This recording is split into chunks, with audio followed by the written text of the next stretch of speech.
So tell me what you need, and tell me where you bleed, and I will listen.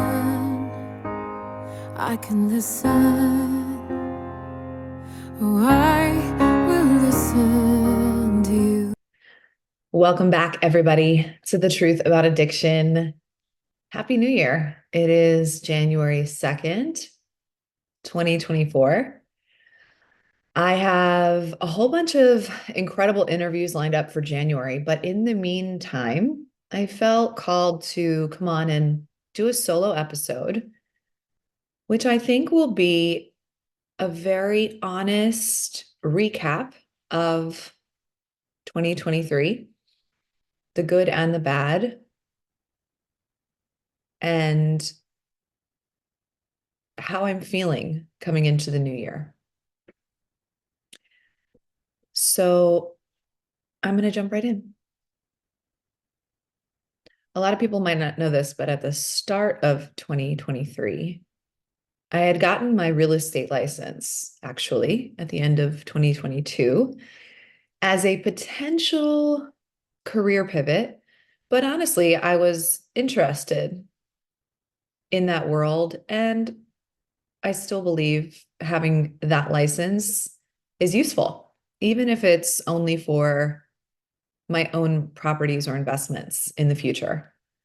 However, my experience with home buying made me really interested in helping other people on that path because, like so many middle class earners in LA, I really felt displaced several years ago. Like I would never, ever be able to become a homeowner.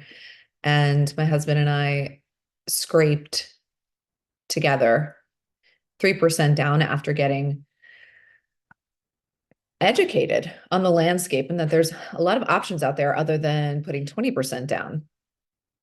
We bought a house in Hawthorne, which is part of the South Bay. It's a neighborhood that we saw was appreciating rapidly, 4 miles from the ocean, but still affordable. I hated the house. It was tiny. Everything was old. It reeked of cigarette smoke. It was close to a busy corner. The backyard was tiny. But we got in. And 4 years later, after a lot of fixing up, the market over the pandemic went crazy. And we accelerated our renovations. And I told my husband we need to take our equity and run. And at that point, commuting wasn't really an issue anymore. Plus, the pandemic made it so that working virtually was more viable. So that's what we did. We put our house on the market when it was a seller's market. We got over $300,000 in equity, which was why we were able to upgrade in part to the very beautiful house we have now. So all that to say, it inspired me as I was sort of pivoting away from physical therapy to get my real estate license. I reached out to a sober girlfriend who has built a real estate empire and asked if I could potentially be part of her team and expand her reach into the Valley and the Agora Hills, Westlake, Thousand Oaks area. And she said yes. She was my realtor for both homes, actually. No, for my Hawthorne home, both for getting it and then selling it. And we worked with somebody else to get our Thousand Oaks home. But anyway, this girl that I was best friends with and I both studied together, got our real estate license, and both were joining our friend's team. So at the start of this year, I was joining Sotheby's, the Brentwood location. And, hypothetically, becoming part of a really successful real estate team as a potential career, although I was thinking of doing it more part-time, which I've been told is not the way you can do real estate successfully, because I was writing my book. And a couple of weeks into being onboarded, so I had gone to several meetings, it was all green lights, about to get the party started on this team that my girlfriend, the head of the team, called me and said, I don't know how else to say this to you, but it doesn't make sense for you to join this team, which totally, at the time, blindsided me. I think that you are your own entity, your own force. You are not somebody who needs to be on a team. The people that are on my team need their hands to be held. You've already been asking so many questions and being really ambitious and aggressive about your ideas. And if you need to be on this team to feel like you will be successful in real estate, I'm here to tell you that you will, but that it just isn't right. And I think it had been less than a year since my sister died. At the time, it felt like a loss. I was looking forward to joining a successful female team, being emotionally cocooned by women.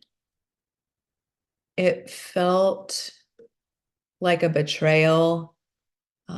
Wasn't particularly handled well, although her intentions were pure. And also, I was about to join this team with my very best friend and had all these big dreams about what her and I were going to do together in the world. And now that was going to disrupt everything. So I quickly had to figure something else out. I joined Sotheby's in Westlake. And I went to a whole bunch of those meetings. In the meantime, I had planned my first retreat to Tulum, Mexico, which was in March of last year. I went on the retreat maybe 10 days after the 1 year anniversary of my sister's death. I had an amazing time on that retreat. I didn't know what to expect. I didn't know if leading a retreat was just an itch I had to scratch or if it would be something I'd be called to do again. I called it the Sade Retreat, which stood for strength and dance and yoga. So I basically created a movement experience each day on the retreat of all the things that I love and that I am an expert in. And of course, it was sandwiched on the front and back end with meditation, delicious food, connection circles, and ways to tap in and dig a little bit under the surface of what's going on in people's lives. And loved it, just loved it. Got 8 people on my first retreat, which I thought was really great. Came back, kept going to the real estate meetings. And I almost considered buying my mom a condo. So right now she's in this assisted living facility that's quite expensive every month. And I don't know if I've shared about this on the podcast. I think maybe I have touched upon it, but my mom is bipolar. And after many, many years of living alone and being acutely hospitalized 4 or 5 times, when my dad and sister were alive, we finally, really, my sister and I said to my dad, she cannot live alone. And she started living in a facility where people with mental illness and less than that, more often physical disability, maybe some cognitive issues, live, just so that there was some supervision. And even as she lived there, she was manic for much of the time, and it was extremely disruptive and chaotic. She, was being threatened with eviction, etc. But cut to a few years in, and she stabilized somehow. And it was never really clear if she was taking her medicine as prescribed eventually, or if the manic episode just ran its course. It's one of the tricky things about bipolar disorder. But anyway, because she had been stable for probably 3 years and was now living out in California, I thought, wow, I wonder if my first real estate transaction could be for my mom. After all this shit that we've lived through, maybe there's a happy ending and we can get her a place. The place eventually will become ours. In the meantime, she's the tenant. It's hers, it's a home. And as that was going on, I got a job teaching dance at Equinox very, very organically. The gym I had been going to closed down.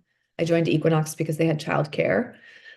I took a dance class 2 times. The teacher said, they're moving me to Glendale for 3 months. We're going to need to find a teacher. And I shot my hand up. I wasn't even looking to teach at a gym. I had taught at a gym 2 decades earlier and really had no desire, seemingly. But my hand went up and she said, yeah, the general manager already saw you in the class and was wondering who you were.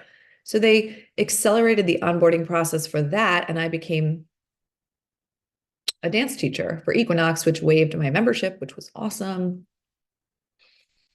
And several weeks into teaching, this blonde-haired man walked into my dance class 30 minutes late, which pissed me off. And I thought to myself, either this person has no idea what's about to happen and is going to feel like a fool, or he's going to be a trained dancer and he's going to crush it. And that's what happened. He crushed it. And afterward, I was like, who are you? Where did you come from? We're in the middle of the suburbs. That's really not a thing that happens. You know, you don't have this, you have it in Hollywood, in LA all the time, right? These incredible dancers coming in and out of class, but not in the suburbs. And so then I find out he's a singer. We go have coffee. Several days later, I just wanted to see about his vibe. And I said, do you have a choreographer? He said, actually, no, I don't. And I said, well, maybe I could make up a little something to one of your songs and you can just tell me what you think. So I did. And he said, you're hired. I'm going to Japan on a 2-week tour. I don't want to bring anyone, but I'll have performances when I'm back so we can talk about it at that point. And so here I am thinking, holy shit, I get to be somebody's choreographer. I'm 40 years old with 2 babies. This is amazing. But also going to Japan sounds amazing. So how can I convince this man that I should come to Japan with him? And so in the meantime, I had found this potentially wonderful condo for my mom, was going to the real estate meetings, and also got him to say yes. So was planning my trip to Japan.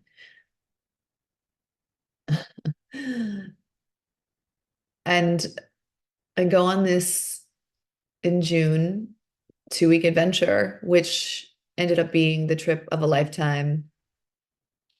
It wasn't particularly glamorous. We were not in stadiums and big concert halls. We did not have thousands of people at the shows. We were lifting up all the equipment a lot of the times by ourselves, sometimes with some help from the tour manager and the event itself, you know, the venue itself and the people who worked there. But it was a boots to the ground hustle and grind. I also didn't know Ricky very well, so that could have gone sideways. And instead, I just knew to keep joy at the forefront of the experience because it was such a dream come true for me.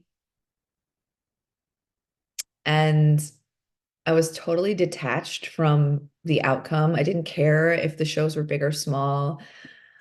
I just loved that I got to go to a place I've always wanted to go for that reason, a reason I've always wanted to travel, and that it was happening at a time in my life that seemed impossible, seemed unimaginable that that that could happen to somebody. So I went in open-minded, joyful. I kept it light when Ricky got stressed. I found the right time to crack a joke. We laughed so hard. We bonded so much. It was truly the trip of a lifetime.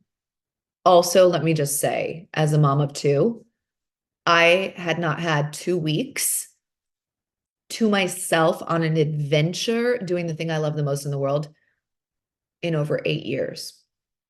It was fucking epic and liberating. And halfway through the trip, my mom started messaging me, and it seemed like something was off.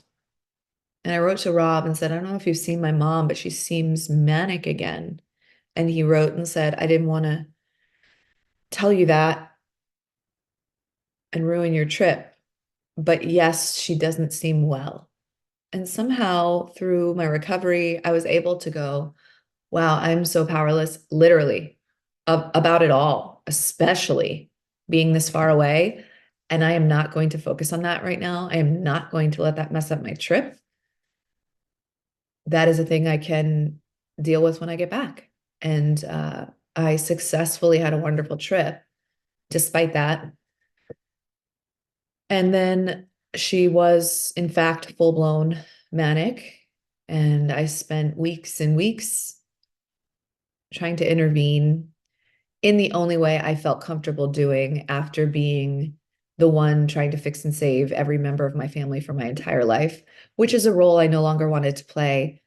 But I did what I felt comfortable doing, which was taking her to her general doctor, explaining what was going on, taking her to a psychiatrist I have worked with when I got postpartum depression, who I really respected, and tried to express urgency around how this goes, how bad it gets, and that if she doesn't get stable, it will affect our relationship completely.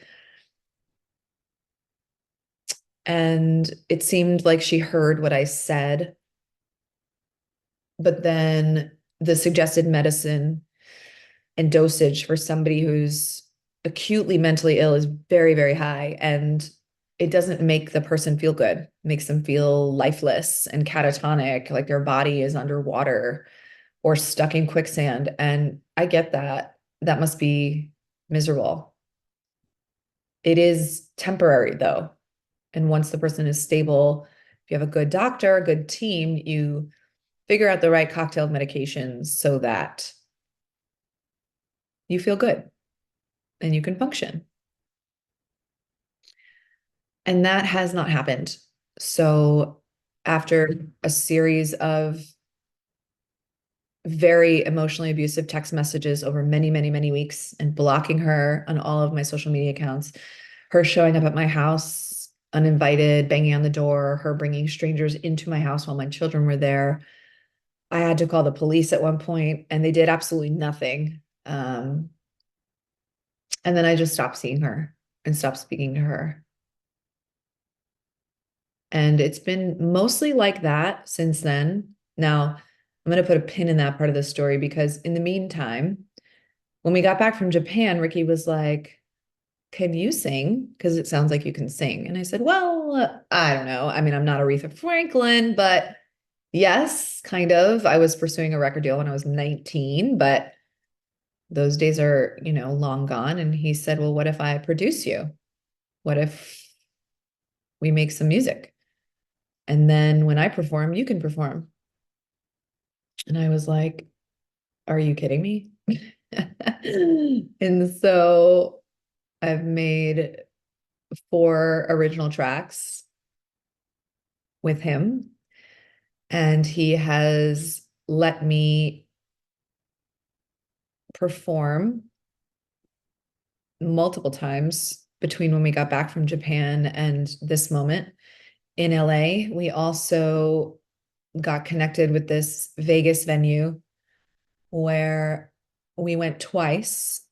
The first time we had no idea what to expect, and it was a very small crowd. The second time we were told it was going to be a much bigger crowd. It ended up not being a much bigger crowd, which was a little bit of a disappointment. But at that point, the second go around, I had my own 3-song set. I had dancers and I got to put on a little show, which again, at 40 years old with 2 kids at home was unbelievable. Period. And also to my younger self who dreamed of anything like that ever happening and who dreamed of doing it rather fearlessly. And that's the big difference in my life right now is that I feel so sturdy inside. I feel so clear about what I want. And what I want are 2 things. I want to tell the truth and to talk about the truth. And I want to experience joy. If I get a 24-hour period where both of those things happen, which most of my 24 hours they do, that's it for me. If an opportunity comes up that allows for authenticity and honesty or joy, I lean in, I sign up. If it doesn't, I don't. So, of course, with my mother being manic, the whole buying her a condo thing fell completely apart. And I started to go less to the real estate meetings as this entertainment stuff was picking up. We had show after show after show. Sometimes I was just dancing and choreographing for Ricky, and sometimes I was singing in the show with him. And we've been meeting industry people left and right. We've been going to events. I'm going out again at night as a 14-year sober woman, which, by the way, is completely fine. I'm just tired the next day. I'm not triggered whatsoever to drink or use. In fact, I love showing up at these events grounded, mature, and sober. I feel like I have such power in the best way and leverage to be who I am and to say what I want to say, how I want to say it without regretting it. It's the honestly only way I would want to be returning to this industry because I am convinced if I had ever had any success early on, it would have killed me. I mean, I almost died from a cocaine overdose without being in the industry. So I'm pretty sure if I had been successful in my 20s, I would have been dead. So here I am buzzing around to all these events. And in the meantime, you guys, I've been writing and writing and writing my book. I got picked up by a publishing company. I had been editing in between all these creative endeavors, the book again and again and again and again, finalizing any content changes. And the manuscript is done. We have a release date. And so in the last few months, the focus has been on the beginning of a marketing and distribution conversation. What does that look like? It has been focused on some really fun things like book cover design, solidifying the title, working on getting endorsements. So those little blurbs on the back of your book, they're due, by the way, on February 2nd. And I have 3 really awesome people willing to endorse it. At this point, I'm still looking for a couple more. So all that stuff was happening with my book while we're going to all these events. And I just did less and less real estate. And I had a friend last year sit down with me and say, I really see things with choreography taking off for you. I really don't think you're done with that. And I thought she was insane. You know, I was studying for a real estate license and I loved that she saw that in me, but I didn't see a way forward with it at all at the time. And she said, I also wonder what it would be like for you to stop pushing so hard, to stop giving and to try and receive, to try and do the kind of footwork you do, but then wait a little bit and see what's working and what isn't. And I feel like this year has been one great experiment of planting seeds where normally I would then get the lawnmower and drive right over the garden, before I noticed what was growing. And I would go to try to plant seeds in the next garden and the next garden and the next garden. And maybe it was what she said. I don't know, but I know this year I've planted all kinds of seeds and I have waited to see what's growing. And the real estate seed wasn't calling to me in the face of all these other wonderful things that were happening. All this creativity that had always been a part of my heart from the time I was 4. Dance was something I did straight out of the gate that I loved more than anything. And second to that, singing and writing. And all of that was coming in. And the real estate thing just didn't make a lot of sense. And just as I was on the verge of buying my mom a condo and her being my first client, she went manic. And that completely fell through. And I had that little voice in my head, are you really not going to pursue real estate? People would ask me, what's up with real estate, Sam? What's up with real estate, Sam? Now, by the way, nobody's really asking me that because it's so clear that everything else is going so well that it just isn't necessary to ask me that. But it triggered me when people ask me that perfectionist inside of me, like, girl, you got your license and you're not going to do anything with it? Come on. You got to prove to these people that you can crush it in real estate too. And I had to have a conversation with that part of myself. Thank you for sharing. I appreciate that. I know you want me to kill it everywhere, but I'm not going to do something that doesn't feel right anymore. I'm going to lean into what feels honest and joyful, period. And that doesn't. And maybe at some point it will, but right now it doesn't.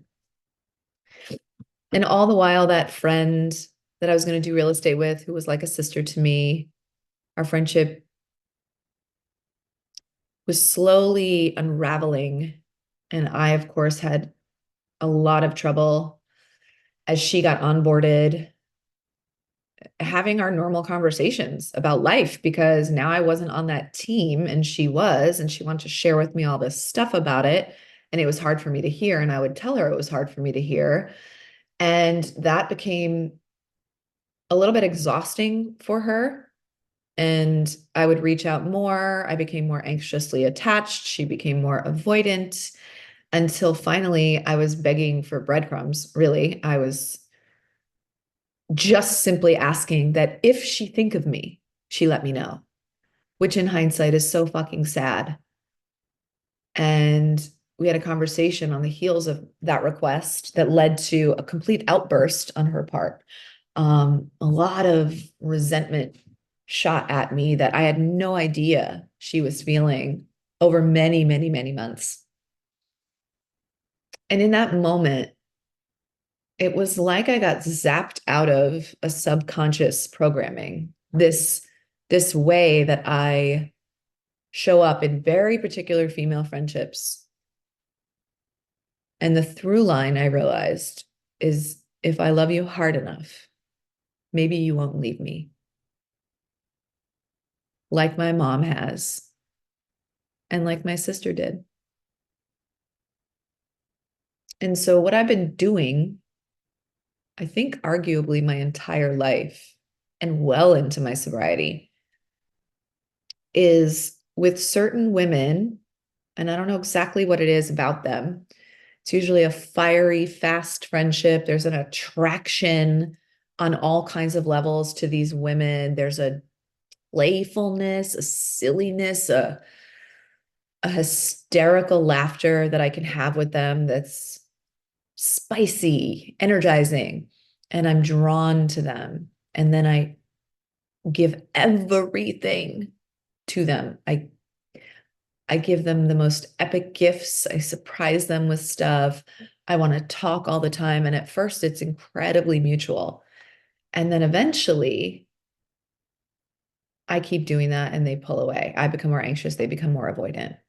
And what I've learned this year is that that level of codependency, even though I've been in AA and Al-Anon for years, the root of it was so deep that I am now in another 12-step program called ACA, Adult Child of an Alcoholic, or a dysfunctional family. And at the heart of that is, as a child, being emotionally abandoned for decades by the most important women in my life has led me to chase down love from these other women. And I'm trying to rewrite the story of my life. And the truth is, no human can fill that hole, period. To put someone on a pedestal that they'll love me enough to heal that is insane. I understand where it's coming from. And my younger self, God bless her heart, she's dying for that kind of love. But the truth is, I'm trying to repair something that I can't. My mom has been mentally ill my whole life. She is currently mentally ill. She is offline, unavailable to me, like a living ghost.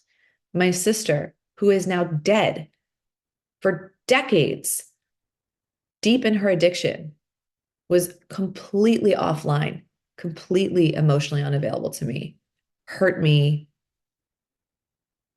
did whatever she could to get what she needed. And nothing and no one can change that.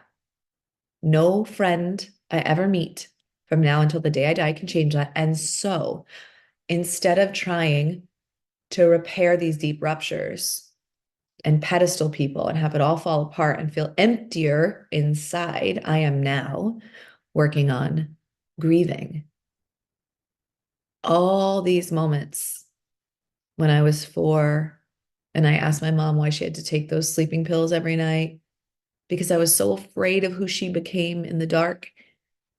And she told me, plain and simple, if I like the things I have and I want more of them, she needs to make money. In order to make money, she has to work. In order to work, she has to sleep. In order to sleep, she has to take the pills. Period. Conversation over.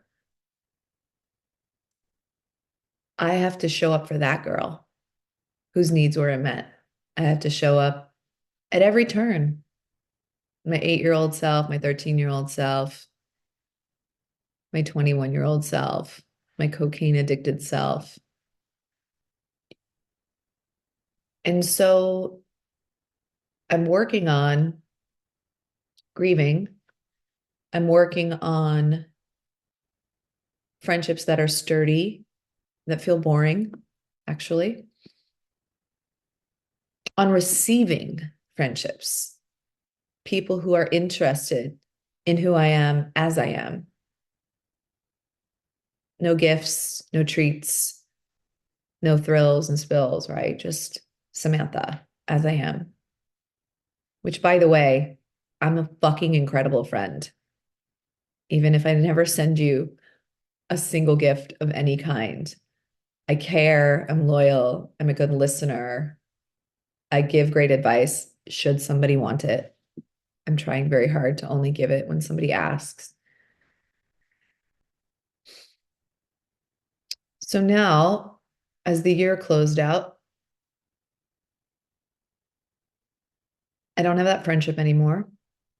We tried to make it work on new footing, and I have been the only person to put in any effort, and I won't do it. She doesn't care. She doesn't even really want to talk things through. She's over it. She got what she needed and she's done, which is very, very painful. But I also don't miss it that much. And I don't think she does either. I think we were trauma bonded and it served its purpose and it's done. And I have some new amazing female friendships that have come in, some that have been around for a long time that are getting strengthened because my attention isn't just on her anymore. I started teaching a fitness class and a dance class at Rafi Lounge, this amazing fitness and wellness space on a roof overlooking the Pacific Ocean. I've become friends with Brooke Burke, who I'm probably going to do some work with this year, 2024, who's on a beautiful fitness and wellness path, who seems much more like a soul sister. And I'm so excited about that. I'm still deeply grieving my mom.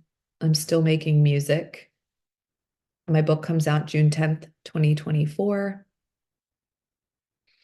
I've been co-writing a screenplay, which is an adaptation of my book, with somebody who does that professionally, and we are almost on page 100 of draft 1. So I will have a screenplay ready to be sold and turned into a movie or a miniseries around the same time that my book comes out.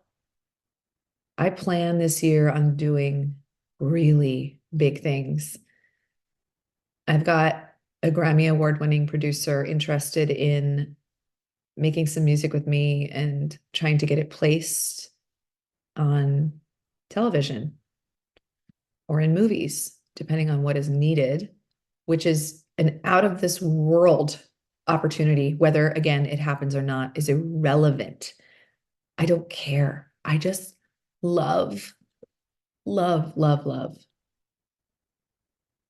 that I am stepping back into my artistry, even as I grieve, even as I miss my mother terribly and feel like this is so unfair that she's my only living family member left.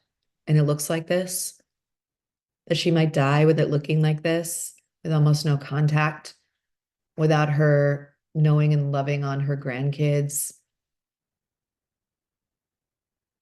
That my life is still so rich and big and beautiful, despite it all, that I keep trying to find my way forward.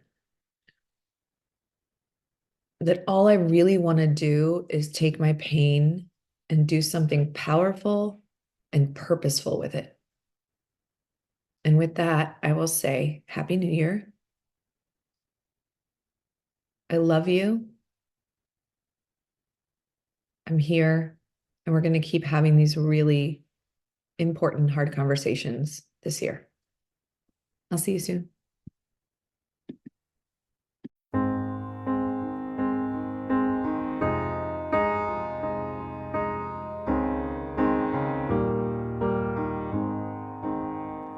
I wanna help you, but I don't know how. I wanna guide you, but I can't figure it out. So tell me what you need, and tell me where you bleed, and I will listen. I can listen. Oh, I will listen to you. You seem so stuck there, holding on to some old story, still going strong. So tell me what you did, and tell me how you lived, and I will listen. I can listen. Oh, I will listen to you. Where can you go now? Can I keep you from falling down? If you just keep floating, you won't drown. There's a knowing that can be found if you listen. Can you listen? Oh, I will listen to you. There's a voice deep inside you that will be there to guide you. So tell me, what do you hear? Can you quiet your worst fear? If you listen, can you listen? Oh, I will listen to you. Where can you go now?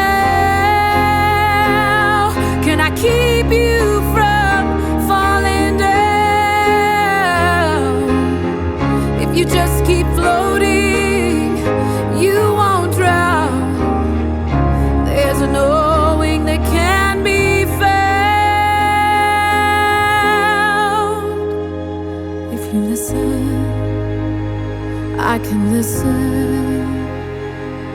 Oh, I will listen to you.